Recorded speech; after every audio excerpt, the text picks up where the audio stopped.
First, though, a bit of a rare appearance from the former Prime Minister Scott Morrison. Yes, the former Prime Minister Scott Morrison, who at one point as PM progressed the idea of a voice to Parliament, has this afternoon risen to speak on the bill that will set up the referendum to enshrine the voice advisory body in the Constitution. And he is opposing the idea.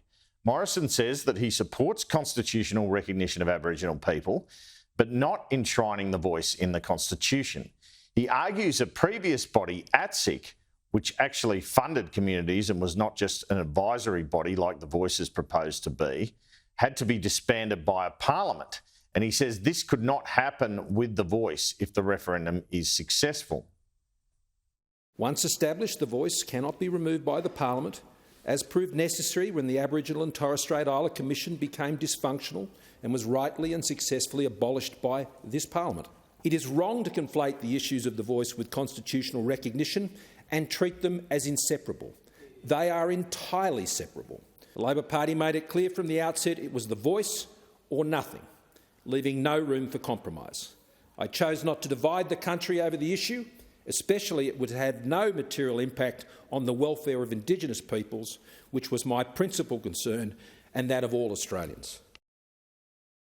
This referendum is not a decision for companies or unions or sporting codes or any other group. While keenly interested in the NRL's opinion on hip drop tackles and the 6 again rule, I don't think I'll be referring to them for constitutional advice in making my decisions on this matter.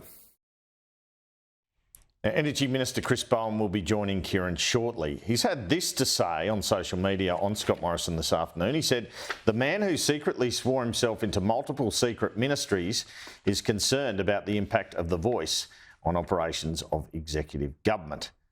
Now, the word from those campaigning for the Voice is that they know they are up against it to be successful in this referendum. Their tracking polling is better than the Resolve poll we saw last week, but they concede support is heading in the wrong direction. And they are hopeful once the legislation is passed and the issue is out of this place, that a strong campaign can get the proposal over the line.